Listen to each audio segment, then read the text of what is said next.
అందం, ఆరోగ్యం, ఆత్మవిశ్వాసం అనూస్తో సాధ్యం. ట్రాన్స్ఫర్మేషన్ సర్వీసెస్ పైన ఫ్లాట్ 50% డిస్కౌంట్. అనూస్ సిన్స్ 1982. నమస్తే రమగారు. నమస్తే జయ. రమగారు, పరువు హత్యలండి అడపాదడప అప్పుడప్పుడు వింటున్నాం. నిజం చెప్పాలంటే చాలా తక్కువగా వింటున్నాం. వినటం కూడా ఎట్లా జరుగుతుందంటే, ఎక్కడైనా జరిగిందని వినగానే వెంటనే ఒక 4-5 వినేస్తాం. ప్రచారం వల్ల అదే అలాంటి సంఘటనలు ఎందుకు రమ్మగారు? యాక్సిడెంట్స్ కూడా చూడండి, ఒకసారి ఒక బస్సు యాక్సిడెంట్ అయింది అనుకోండి, వెంటనే ఒక 2-3 రోజులు ఎక్కువగా వింటాం. ట్రైన్ అయితే ట్రైన్, అట్లా ఏ చెడుని మనం ప్రచారంగా వింటుంటామో అది ఎక్కువ జరుగుతూ ఉంటాయి ఒక 4-5 రోజులు. అవును కదా.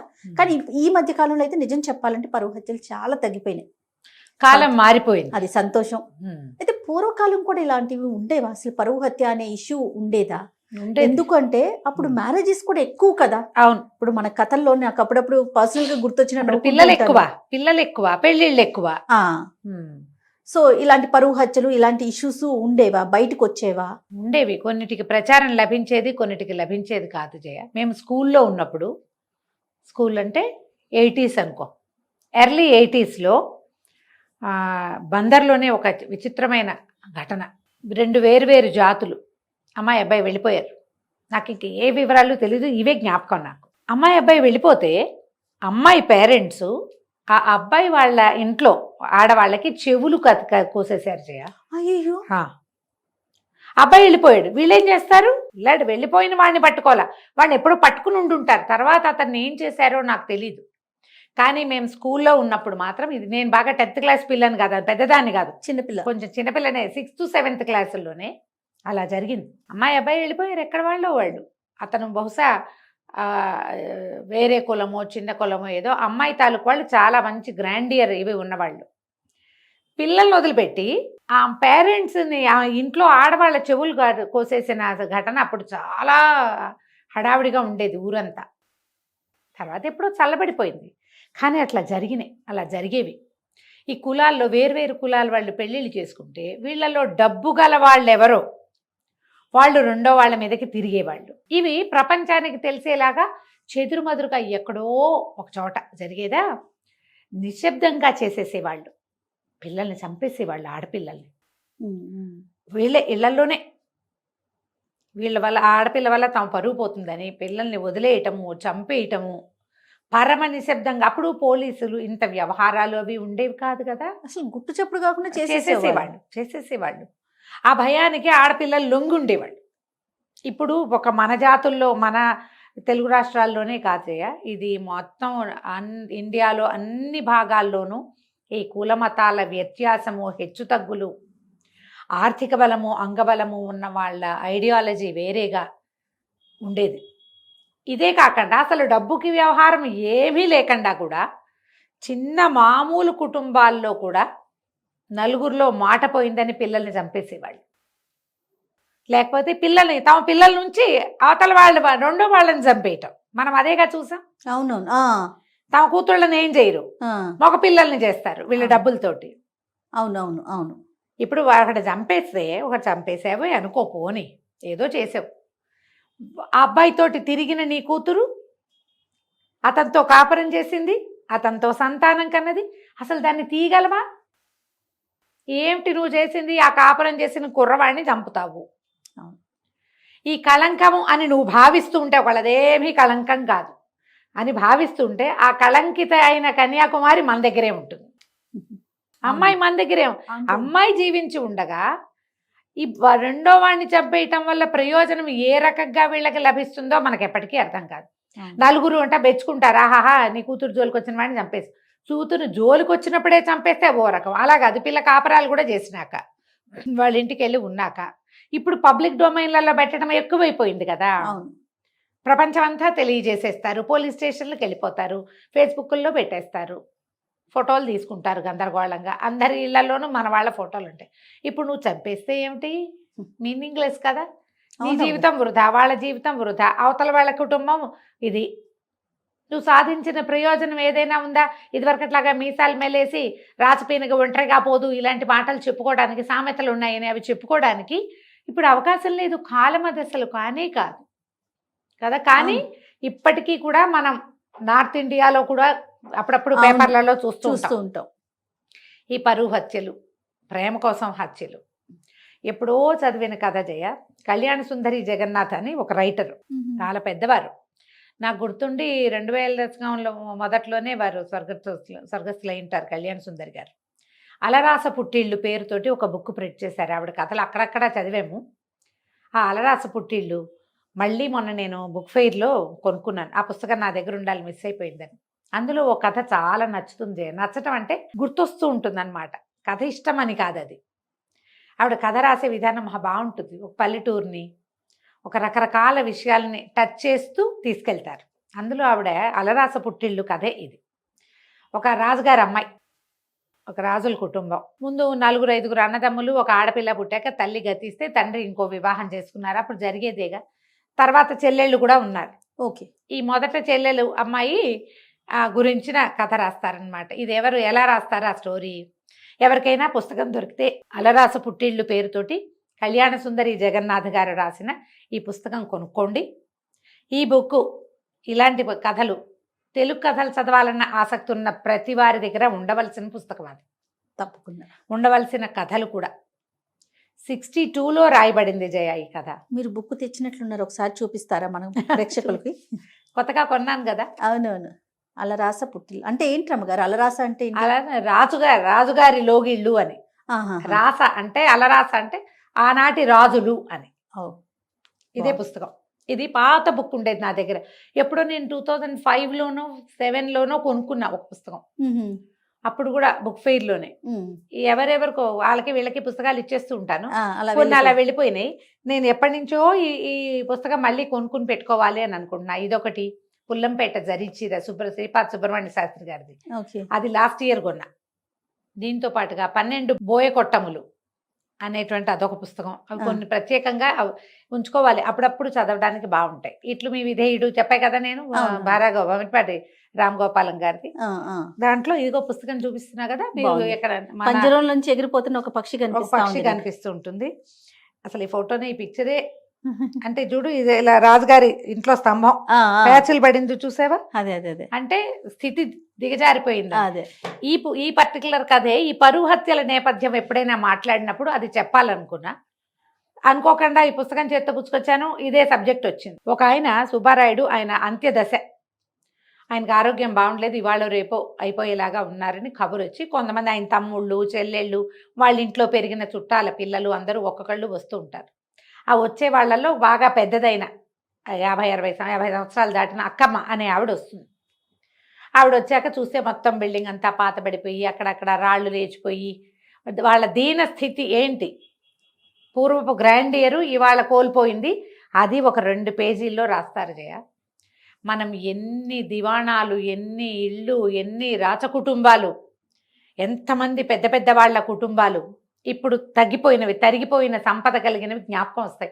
మన కజిన్స్లో, మన చుట్టాల్లో, మన తాతలు మామలు జ్ఞాపకం వస్తారు అది చదువుతుంటే. పల్లెటూళ్ళల్లో పాతగా అయిపోయిన ఇళ్ళు, ఫ్యామిలీ అంతా బయటికి వెళ్ళిపోతారు. దీనికి ఆల్లా పాలనా చూసేవాళ్ళు ఎవరు ఉండరు. ఒకప్పుడు ఇక్కడ కొన్ని లక్షల రూపాయల డబ్బు ఉండేది, 100 నవర్సుల బంగారం ఉండేది, 100 కొద్ది బస్తాల ధాన్యం ఉండేది, 10ల సంఖ్యలో పాలేళ్ళు ఉండేవాళ్ళు, వాళ్ళ మీద తినే కుటుంబాలు 25-30 ఉండేవి, ఆడపిల్లలు యువరాణుల్లాగా ఉండేవాళ్ళు, చక్కటి సంబంధాలు చేసుకునేవాళ్ళు. బయట నుంచి యువరాణులు ఎంతమంది ఈ ఇంటి కోడళ్ళుగా వచ్చుంటారు. కానీ దిగుబడి ఒక్కసారి గనక వాళ్ళ పరిస్థితి వెనక్కి వెళ్ళడం మొదలుపెట్టిందంటే చెట్టుకొకళ్ళు పుట్టకొకళ్ళు ఎగిరిపోతారు. ఆశ్రితులంతా వెళ్ళిపోతారు, పొలాలు తరిగిపోతాయి, గొడ్లు తరిగిపోతాయి, ఇళ్ళు పాతబడిపోయి పాడుబడిపోయి అవన్నీ ఎలా వెళ్ళిపోతాయి అనేది కనపడుతుంది మనకి. నాకు అది చదువుతూ ఉంటే ఒక కడుపులో మెలిపెట్టినట్టు ఉంటుంది జయ. దాన్ని చూసి రాసిన వారి మానసిక స్థితి ఆలోచించి అసలు అవునండి, అది స్పష్టంగా తెలిసి దాన్ని అనుభవించి రాయగలిగిన వాళ్ళు, అనుభవించిన వాళ్ళ మానసిక స్థితి అసలు చెప్పలేం కదా, వర్ణనాతీతంగా ఉంటుంది. చాలా బాగా రాస్తారు. ఎంత హాయైన భాష, ఎంత చక్కటి మాటలు రాస్తారో, పదాలు ఎంత బాగుంటాయో. అయితే ఆవిడ వచ్చేసరికల్లా వాళ్ళ అన్నయ్య, ఆ అక్కమ్మ అనే ఆవిడ ఆ ఇంటి ఆశ్రితుల కుటుంబంలో పిల్ల. ఆయన్ని పలకరిస్తుంది. ఆయన సత్యవతి వచ్చిందా అని అడిగి సత్యవతి అంటాడు ఇవి చేయి పట్టుకోగానే. కానీ నువ్వా అక్కమ్మ అంటాడు, గుర్తుపడతాడు. సత్యవతి రాలేదా అని అడుగుతూ ఉంటాడు. ఈవిడ బయటకు వచ్చి ఇక ఒక పని మనిషి ఎవరో ఉంటుంది, ఒక పని ఆవిడ సహాయం చేసే ఆవిడ వచ్చి యువతలకు వచ్చి కూర్చుంటారు. వదిన గారు కూడా బాగా ఇదిగానే ఉంటుంది. చిన్నన్నయ్య వస్తాడు, వాళ్ళు వస్తారు, వీళ్ళు వస్తారు, మాట్లాడుకుంటారు. అందరూ సుమారైన స్థితిలోనే ఉన్నారు. వాళ్ళలో ఘనతగా ఉన్న వాళ్ళు ఎవరు లేరు. ఈవిడ సామాన్యంగానే ఉంటుంది. వీళ్ళ సంపద అంతా ఎలాంటి సంపద, ఎంత గొప్ప మనిషి, ఈయన ఎంత మెత్తని గుండె, ఎంత గొప్పవాడు, అవి మాట్లాడుకుంటారు. ఆ అమ్మాయి చెప్తుంది, ఆ చంద్రాయి అంటారు ఆ దాసి ఆవిడ, అవి ఇవి మాట్లాడుతుంది. సత్యవతమ్మ పెళ్లితోటే వీళ్ళ స్థితి అంతా పాడైపోయింది అని చెప్పుకుంటారు. ఆ సత్యవతి గుర్తొస్తుంది అక్కమ్మ గారికి. ఆ సత్యవతి సుబ్బారాయుడు గారి చెల్లెలు. ఓహో. ఆ అమ్మాయి పుట్టినప్పుడు తల్లి పోతే ఈ అక్కమ్మ గారి తల్లి ఆ పిల్లకు కూడా పాలిచ్చింది. వీరిద్దరూ ఒకే వయసు వాళ్ళు, కలిసే పెరిగారు. అయితే ఆ సత్యవతి గారికి పెళ్ళైపోతుంది, సత్యవతమ్మ అనే అమ్మాయికి.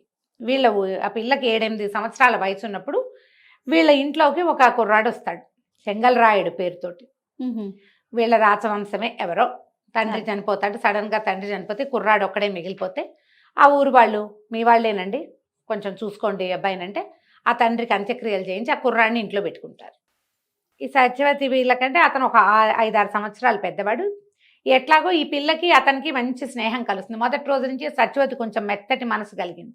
ఆ అబ్బాయికి దెబ్బలు తగిలితే ఏదో తడిబట్టిచ్చి చూస్తుంది. ఈయనకి ఆడపిల్లలు బయటికి రాకూడదు, ఆడవాళ్ళు ఇలా ఉండకూడదు, అలా ఆ కాలం అంతా వాళ్ళకి ఘోష అవి నడిచేవి. ఇప్పుడు ఒక 100 సంవత్సరాలు 150 సంవత్సరాల క్రితం రాచ కుటుంబాల్లో మర్యాదలు ఎట్లా ఉండేవి, మగవాళ్ళు ఎలా ఉండేవాళ్ళు, ఆడపిల్లలకి ఏ రకమైన అద్దు ఆపు ఉండేది, అవి కనపడుతూ ఉంటాయి. ఈ చెంగల్రాయుడు ఈ పిల్ల కోసం పువ్వులు తెస్తాడు. ఎక్కడో చిలక పిల్ల కనపడితే ఆ చిలకను తెచ్చి ఆ పిల్లకి అప్పచెప్తాడు. చిలకని పెంచుతుంది. వీళ్ళిద్దరికీ స్నేహం కలుస్తోందని వదిన గారు గుర్తించి అన్నగారికి అప్పచెప్తుంది. ఆ కుర్రాడితో అమ్మాయి స్నేహం చేస్తోంది అని. వీళ్ళిద్దరూ మనసు ఇచ్చి పుచ్చుకుంటారు, కలిసి జీవించాలనుకుంటారు. అప్పటికే 14-16 ఏళ్ళు ఉంటాయి అమ్మాయికి, అంతకంటే వయసు ఉండదు. అదే అతను 23-24 ఏళ్ళ వాడు ఉంటాడు. ఆయన ఏ వాక్యాలు చెప్పకుండా ఆ అబ్బాయి వెళ్ళిపోయాడని రాస్తారు జయ. ఎంత జరుగుంటుందో గ్రంథం బయటికి రాదు. అతను ఉత్తరీయంతో కళ్ళద్దుకుంటూ వాళ్ళ ఇల్లు దాటి వెళ్ళిపోతాడు. ఆ అబ్బాయి వెనకాల పరిగెత్తుకుంటూ వెళ్తుంది అమ్మాయి. సింపుల్ వాక్యాలతో రాస్తారు. ఒక అద్భుతమైన రొమాంటిక్ దాన్ని అంటే ఏమంటారు, అపారమైన ప్రేమ కలిగిన ఒక జంట గురించి చిన్న వాక్యాలతోటి ఏం జరిగింది రాయకుండా రాస్తారు. నాకు ఆ గోప్యత చాలా ఇష్టం కళ్యాణ్ సుందర్ గారి దగ్గర. అదే ఆవిడ ప్రతిభ. ఎక్కువ హడావిడి చెయ్యరు, కానీ అక్కడ ఏం జరిగిందో మన బుద్ధికి, మన మనసుకి, మన ఊహకి వదిలేసి రాస్తారు. వెనకాల పరిగెట్టి వెళ్తుంది. తర్వాత వీళ్ళు పిల్ల కోసం వెతుక్కుంటారు. ఎక్కడో కనపడుతుంది. ఆ అమ్మాయి చేతిలో ఒక ఉత్తరీయం, తడిసిపోయిన ఉత్తరీయం ఉంటుంది. అది చెంగల్రాయుడిది. ఈ అక్కమ్మే చూసి ఉత్తరీయం దాచేసి పిల్లని తీసుకొచ్చేస్తుంది వెనక్కి. వీళ్ళిద్దరూ ఒక పెద్ద జంట పాదాలు, చిన్న జంట పాదాలు నడిచినట్టు కూడా కనపడితే పాదాలు కూడా ఈ అక్కమ్మే తుడిచేస్తుంది. అతని వెనకాల ఈ అమ్మాయి వెళ్ళింది అని ఎవరికీ తెలియనివ్వదు. కానీ ఊళ్ళో కాస్తా కుస్తా చెప్పుకుంటారు. ఈ లోపల ఈ పిల్లకి పెళ్లి చేస్తారు. పెళ్లి సంబంధం కుదిర్చేస్తారు. పాపం అతను ఎవరో వాళ్ళ బాబాయిని పిలిచి అడిగించాలని కూడా అనుకుంటాడు, పిల్లని అడిగించాలని. మళ్ళీ వీళ్ళు ప్రేమలో ముందుకెళ్ళిపోయినట్టుగా చూపించారు మనకి. మా బాబాయిని పిలుస్తాను నిన్ను అడగడానికి అని చెప్తాడు. ఆ బాబాయి రాడు, చెంగల్రాయుడే వెళ్ళిపోతాడు. ఈ పిల్ల పెళ్లి చేస్తారు. 2 వారాలు కూడా కాలేదు. ఒకరోజు రాత్రి పరిగెత్తుకుంటూ వచ్చేస్తుంది ఇంటికి. కేకలేస్తాడు అన్నయ్య, దేమిటి అని. ఇంటిల్లి పాది ఆశ్చర్యపోతారు. అందరూ కేకలేస్తారు. పరువు గల ఇల్లు పరువు తీయద్దంటారు. ఆ పిల్లకి అతనితో కాపురం చేయటమే ఇష్టం. ఏమీ చెప్పరు, ఇన్నే వాక్యాలు చెప్తారు. వచ్చేస్తుంది. మారుటి తల్లి 2వ పెళ్లి చేసుకున్నారు కదా తండ్రి, ఆవిడ ఎక్కడా చూడలేదు, ఆడాళ్ళకి ఇష్టాలు ఏమిటి, చచ్చినట్టు పడి ఉండాలి కానీ అంటారు. వదినలు అందరూ విసుక్కుంటారు. ఈ అమ్మాయికి చిలకని తెచ్చాడుగా, ఆ చిలక మాట్లాడుతూ ఉంటుంది. అప్పుడప్పుడు ఈ అమ్మాయిని చూడంగానే పాట పాడుతుంది చిలక, అలరాసు పుట్టిల్లు అని. తీసుకెళ్ళి దింపుతారు. మళ్ళీ వచ్చేస్తుంది. 2 సార్లు 3 సార్లు వచ్చేస్తుంది. ఒకనాటి రాత్రి వేళ చెల్లెలు వచ్చేస్తుంది. అయితే ఈయన అప్పటికప్పుడు కేకలేసి దింపడానికి తీసుకుపోతాడు. వదినంటుంది, ఇప్పుడు వద్దండి చీకటి వేళ, రేపు పొద్దున్న దింపుతానంటే కాదు, ఇది వచ్చేసినట్టు వాళ్ళకి తెలియకూడదని చెల్లెల్ని వెంబడి పెట్టుకుని తీసుకెళ్తాడు. తెల్లవారేసరికల్లా మీ అమ్మాయి ఎక్కడుంది, మీ ఇంటికి వచ్చిందా అని వాళ్ళ దగ్గరికి వార్త వస్తుంది. నేను వాళ్ళ వాకిట్లో దింపానంటాడు అన్నయ్య. వాకిట్లో నుంచి చెల్లెలు ఎక్కడికో వెళ్ళిపోయింది అంటారు.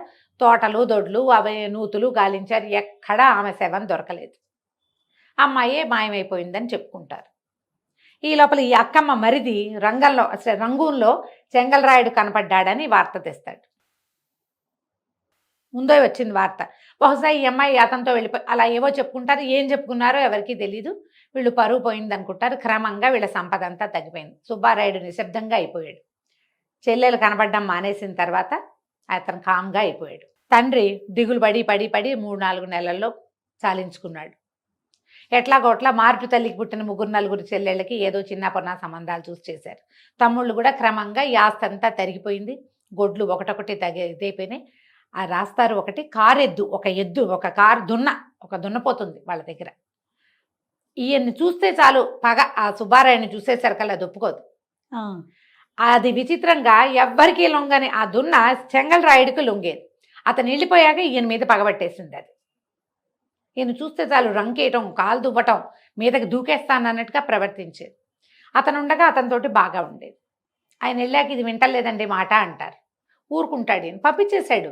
ఎలా పంపించాడు అనేది ఒక్క వాక్యం రాయారు జయ. అసలు ఆవిడ ప్రతిభ ఏమిటో కానీ మనకి ఆ లోపల జరిగినది ఆ మెలిపెట్టే నొప్పి పాఠకుడికి తెలుస్తుంది. మనం ఫీల్ అవుతాం. అది అదేలేండి, వాక్యాల్లో ఉండదు. వాక్యం రాయరు. అసలు చాలా అద్భుతంగా అనిపిస్తుంది అది. నేను ఇవాళ కాదు ఎప్పుడో చదివాను కదా. అదే ఆ రోజు నుంచి నాకు ఆ లోపల అది అలా ఉందన్నమాట. ఎంత బాగా రాయగలిగారు. ఎంత అసలు చెప్పకుండా చెప్పటం. ఈ చిలకని తెచ్చారా, చిలక కూడా అలాగే ఉండిపోతుంది. తిండి తింటాం మానేసి ఏం పెట్టినా తిందు. తర్వాత ఒకరోజు ఆ చిలక కాస్త అయిపోతుంది. జరిగిపోయింది. తర్వాత ఎవరి దారిని వాళ్ళ ఇళ్లలో అన్నదమ్ములందరూ వెళ్ళిపోయారు. ఆ సుబ్బారాయుడు మాత్రం ఆ పెద్దవాడైపోయాడు. భార్య, ఆయన, పిల్లలు కూడా లెక్కలు వచ్చి ఎవరి దారిని వాళ్ళు వెళ్ళిపోయారు. అందరికీ మనవలు ఇలలు పుట్టేశారు. ఒక్కొక్కళ్ళు చేరారు. ఈ కథ ఈవిడికి జ్ఞాపకం వస్తుంది అక్కమ్మకి. ఏమైపోయిందో సత్యవతి. కొన్నాళ్ళకి చెంగల్రాయుడికి జ్వరం వచ్చి అనారోగ్యంతో పోయాడని కబురు కూడా వచ్చింది. మరి సత్యవతి ఏమైంది భగవంతుడికి తెలుసు. కథ నడిచిపోతుంది. అందరూ చుట్టాలు చేరతారు. అమ్మ ఇంకేముంది అయ్యగారు అయిపోయారు అన్నారు. అందరూ వెళ్ళారు. వెళ్ళేసరికల్లా మళ్ళీ అక్కమ్మ మళ్ళీ ఆయన దగ్గరికి వెళ్తుంది. సత్యవతి వచ్చిందా అని అడిగాడు చేయించుకుని. వస్తుంది అన్నయ్య అనేది. ఇంకేం వస్తుంది సత్యవతి, నేనే తోసేసా గోన్లేరులోకి అని చెప్తాడు. ఆ రోజున బల్లకట్టుకి కన్నడు లేడు, బల్లకట్టు కట్టేవాడు లేడు. నేనే బల్లకట్టు వేశా. బల్లకట్టు మీద కూర్చున్న చెల్లెల్ని గోనెరేరులోకి తోసేశాడు ఆయన. పరువు తీసేసింది చెల్లెలని. నదిలోకి రమ్మగారు ఏరు వెళ్ళిపోయి ఉంటుంది. ఏ సముద్రంలో కలిసిపోయిందో ఆ చెల్లెలు. ఒక్క వాక్యంలో చెప్తారు జయ. ఈ కథ అంతా నడుస్తుందా మనకి మొదటి నుంచి. ఈ సత్యవతి ఏమైందా అనిపిస్తూ ఉంటుంది. కథ సగం గడిచేసరికల్లా సత్యవతి లేదు, మాయమైంది. ఏమైంది సత్యవతి. ఆయన సత్యవతి అని కలవరిస్తాడు. ఆయనకు తెలుసు ఆ చెల్లెల్ని చంపేసిన దుఃఖం నుంచి బయటపడలేదు. ఆయనపోతున్నాడు. ఎప్పుడైతే ఆ పిల్లని చేసేసాడో వీళ్ళ సంపద అంతా తరిగిపోవటం వల్ల. సత్యవతమ్మ పెళ్ళయింది, వీళ్ళ సంపద తరిగిపోయింది. పెళ్ళవడం వల్ల కాదు. ఆ అమ్మాయి ఆ చెంగల్రాయుడి మీద మనసు పెట్టుకుని అత్తవారింట్లో కాపురం చేయటం లేదనుకుంటాడు. పరువు పోల వాళ్ళందరి ముందు దింపొచ్చానని చెప్పాడు. కానీ కాదు, ఆ గోన్లేరులోనే ఆ ఏట్లోనే చెల్లెల్ని నేనే తోసేసాను. మునిగిపోయింది. అయిపోతాడు. ఆ వాక్యం చెప్పి ఆయన చనిపోతాడు. దీపం పెడతారు. కథ అయిపోతుంది. ఎప్పుడు రాయబడింది జయ? 62లో. ఇలాంటివి ఎన్ని చెప్పని గాథలు ఉండుంటాయో జయ. గారు ఆడపిల్లలకో మగపిల్లలకో మనసు వెళ్ళిన ప్రతి చోటకి బుద్ధి వెళ్ళదు. సాధారణంగా ఆపుకుంటారు. ఎప్పుడో ఒక పరిస్థితిలో బుద్ధి కూడా వెళ్తుంది. దాన్ని వీళ్ళు ఒప్పుకోరు. అసలు బ్రాహ్మణ కుటుంబాల్లో పిల్లల్ని తలలు చేసేసి తల కేశఖండనం చేయించి శిరోముండనం చేయించి ఇళ్లలో కూర్చోబెట్టడం, చంపేయటం. ఏమిటంటే వీళ్ళు ఇతర జాతులతోటి ఎక్కడా ఇన్వాల్వ్ అవ్వకుండా ఉంచడం. వీరేశలింగం పంతులు గారు ఒకరు మహానుభావుడు. ఆయన వచ్చాక ఈ జుట్టు తీయటం లేదు, పునర్వివాహము, విధవా వివాహాలు ఆయన అసలు వేల కొలది చేశారు. మళ్ళీ చేసుకున్న తర్వాత వాళ్ళ జీవితాలు ఎలా ఉన్నాయో కానీ ఒంటరితనపు, ఈ చాకిరి, ఈ రక్తికి రంగానికి రాని పరిశ్రమ అవి లేకుండా ఉండేవి. కొంతమంది చాలా హాయిగా కూడా గడిపేవాళ్ళు. ఎప్పుడూ ఈ పరువు హత్య అనగానే ఈ కథ గుర్తొస్తూ ఉంటుంది నాకు. తండ్రులే, తల్లులు, అన్నయ్యలు. అవునండి, తల్లి రాక్షసులు కూడా ఉన్నారు జయ ఇందులో. అవునా రమ్మగారు? తల్లులు కూడా చేశారు. ఇలా జరిగేవట. ఎవరికైనా ఆసక్తి ఉండి పుస్తకాలు చదివే ఇంట్రెస్ట్ ఉన్న వాళ్ళు మీ దగ్గర కనుక ఈ అలరాస పుట్టేళ్ళు పుస్తకం లేకపోతే కొనుక్కోండి, ఉంచుకోండి, చదవండి. ఎన్ని కథలు ఉంటాయి రమ్మగారు? మొత్తం ఈ పుస్తకంలో అయితే 21 అన్ని ఉన్నాయి. ఇలాంటివేనా? పరువు హత్యలకు కాదు సంబంధించి కాదు, ఇది ఒక్కటే కథ. రకరకాల రకరకాల కథలు ఉన్నాయి. వాక్యాలు అవి బాగుంటాయి, తప్పకుండా రమ్మగారు చదవాలి. అంటే మామూలుగా మనం చూడు రాజశాస్త్రి గారిది ఒక ప్రత్యేక బాణి, బీనాదేవి గారిది ఒక బాణి, అట్లా ప్రత్యేకమైన బాణిలో శ్రీపాద వారిది ఒకటి, శ్రీరమణ గారిది ఇంకోటి, ముళ్ళపూడి వెంకటరమణ గారిది ఇంకోటి, వంశీ గారిది ఓ రకం కదా, నాయని సుబ్రహ్మణ్యం నాయుడు గారిది ఇంకో రకం, ఎండమూరి గారిది ఓ రకము, మల్లాది గారిది ఇంకో రకము, ఎద్దనపూడి సులోచనారాణి, మాదిరెడ్డి సులోచన గారు, వీళ్ళందరివి ఒక్కొక్కళ్ళది ఒక్కొక్క స్టైల్ కదా. ఈ కళ్యాణ సుందరి జగన్నాథ్ గారిది ఒక డిఫరెంట్ స్టైల్. నేను చెప్పా కదా, 2 వాక్యాల్లో కంప్లీట్ చేసేస్తారు, చెప్తారు. 2 వాక్యాలు అక్కడ చెప్పేది, మిగిలింది నీ బుద్ధికి వదిలిపెడతారు. రమ్మగారు నాకు ఇంకొకటి అనిపిస్తుంది, ఎప్పుడు అడుగుదాం అనుకుంటా మిమ్మల్ని, కథలు చదవటం వల్ల ఈ భాష యొక్క ఇంపాక్ట్, ఆ పదాలు కానీ భాష కానీ మన మీద పడుతుందండి? మరి మంచి మాట్లాడేది మంచి భాష వస్తుంది కదా జయ, ఆటోమేటిక్ గా మన వాడుకలోకి వచ్చేస్తాయి కదా. వస్తుంది. రాయటం మొదలు పెడితే ఈ భాష ఇంకా కొంచెం ఉపయోగపడుతుంది. మంచి భాష చదువుతూ ఉంటే మంచి భాష వస్తుంది. నీకు కేసీఆర్ గారి గురించి చెప్పాలి జయ. ఇలాంటప్పుడు ప్రతిసారి నేను అనుకుంటా, ఈ రాజకీయాలు వారు సీఎంగా ఉన్నారు, ఈ తెలంగాణ సాధించారు, ఇప్పుడు వేరే ఇవన్నీ కాదు. ఆయన ఎట్లా తెలంగాణ భాష, లోకల్ భాష మాట్లాడతారో, అసలు మామూలుగా మాట్లాడితే ఆయన పదాల ఎంపిక కానీ, అసలు అమరిక కానీ ఎంత చక్కటి భాష మాట్లాడతారు. మరి ఎంఏ తెలుగు చదువుకున్న వారి భాషా వైదుష్యం వేరేగా ఉంటుంది కదా. ఎన్ని పుస్తకాలు చదువుంటారు? ఎంఏ చదవాలంటే ఏదో పరీక్ష చదవటం కాదు కదా జయ, చాలా చదవాలి. ముందు బిఏలో కూడా చదివి ఉండాలిగా. అన్ని పుస్తకాలు చదివి అంత భాషను తెలుసుకున్న వారి భాష ఇప్పుడు లోకల్లో అంతా తిరిగే భాష తెలంగాణ లోకల్ లాంగ్వేజ్ ఏమనాలి దాన్ని, ఇక్కడి నుడికారం మాట్లాడినట్టే పుస్తక భాష కూడా ఎంత బాగుంటుందో. ఉర్దూ కూడా మనం వింటే ప్యూర్ ఉర్దూ మాట్లాడతారు, ప్యూర్ హిందీ మాట్లాడతారు. ఆయనకు భాష మీద అంత పట్టు ఉంటుంది, అంత పట్టు. అవునండి. నీకు పదాల ఎంపిక ఎప్పుడు బాగుంటుంది, మంచి పదాలు మాట్లాడతాం, మంచి భాష. మామూలు రోజువారీ భాష, పంచాయతీలు అలాంటి పదాలు వాడుకోవటంతో పాటు చక్కటి